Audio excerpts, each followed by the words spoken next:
All right, so today we are diving deep, deep into the world of Margaret Weis, the fantasy author who, of course, brought us Dragonlance. Dragonlance. We're going deeper than just the dragons. We are going to dig into some surprising stuff about her career you might not know. Imagine this. You're at a fantasy convention, right?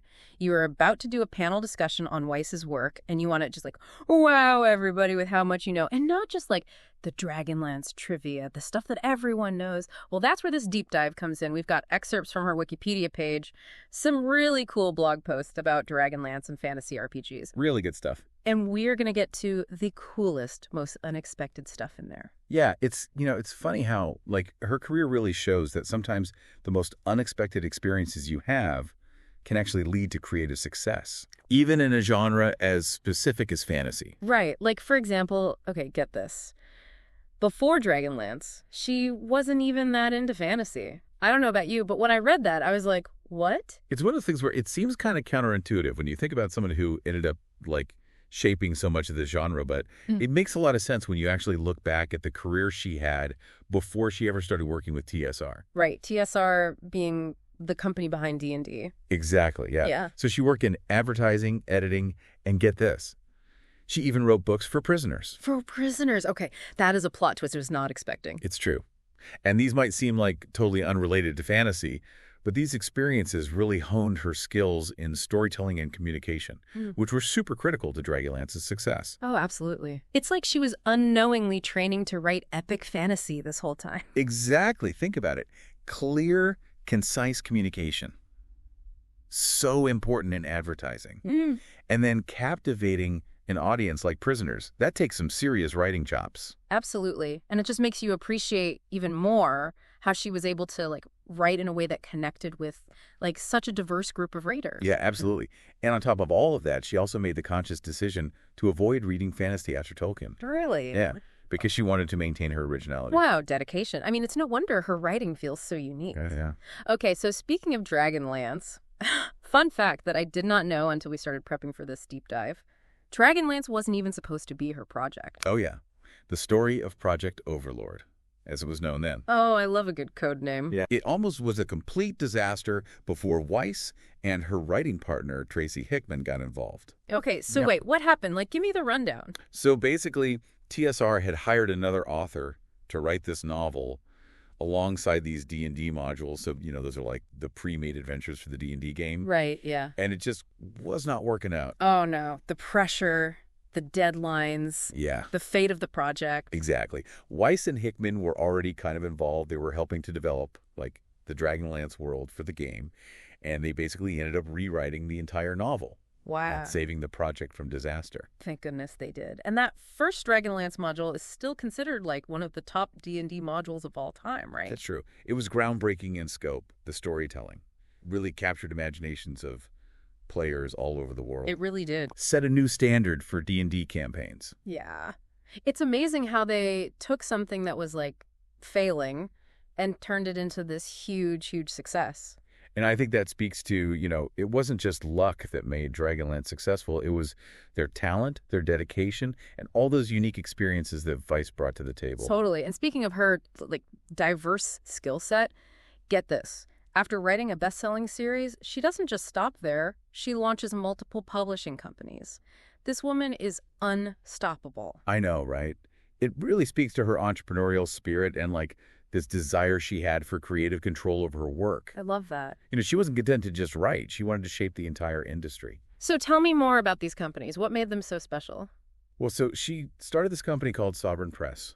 And her husband, at the time, Don Perrin, he actually wrote their, flagship RPG, Sovereign Stone. Wow, her husband was a game designer, too. Yeah. Oh, that's so cool. Talk about a power couple. I know. Yeah. And they even, collaborated on a short story together set in the Sovereign Stone world. Oh, wow. So talk about a creative partnership, right? Right.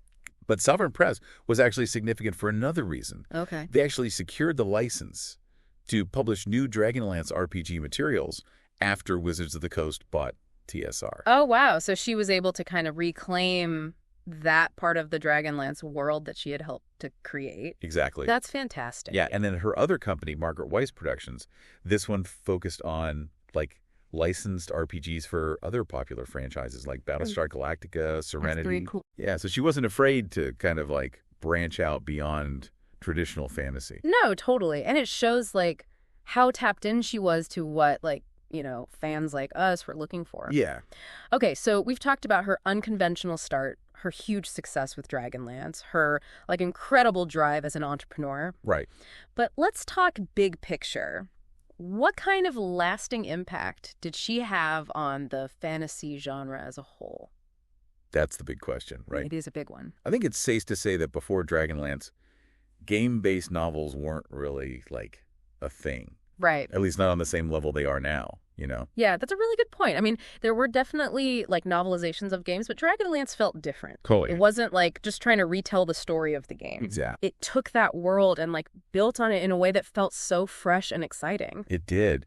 And, Weis and Hickman basically invented this new blueprint for writing fantasy novels that were based on games. Right. They showed that you could tell these like compelling standalone stories that could appeal to, diehard gamers, but also fantasy fans who'd maybe never even like touched a 20-sided die. Totally. It's like they created this whole new genre within a genre. Right. And that just exploded in popularity. Yeah. Which like paved the way for just like this huge wave of game-inspired, novels, movies, TV shows, everything that we have today. Yeah. I mean, it's wild to think about. It is, to think that like so much of what we enjoy now can be traced back to her work. It really is. And one thing that's really cool that really stands out to me about Margaret Weis is how she always championed new authors. Oh, really? Oh, yeah. Yeah. She was such an advocate for bringing fresh voices into the fantasy genre. I did not know that about her, but it like makes perfect sense considering like everything else we've been talking about. Totally. She really understood the power of storytelling, and she wanted to share that with others. I love that. Yeah, and she saw the potential in new authors, and she was always willing to lend a helping hand. That's fantastic. So here's a question for you and for all our listeners out there. How do you think she would have felt about like the recent self-publishing boom and platforms like Kindle Direct Publishing and all of that? That is such a good question. Given her like entrepreneurial spirit and her passion for like nurturing new talent, I have a feeling she would have found it really exciting. Right. Like imagine her fully embracing these new avenues for writers to share their work and connect directly with readers. It's amazing. It's like no gatekeepers. You don't have to get a big publishing house to like take a chance on you. Exactly. It's just pure creativity unleashed. It's the democratization of storytelling. Yes. And I think she would have been all for it. Yeah.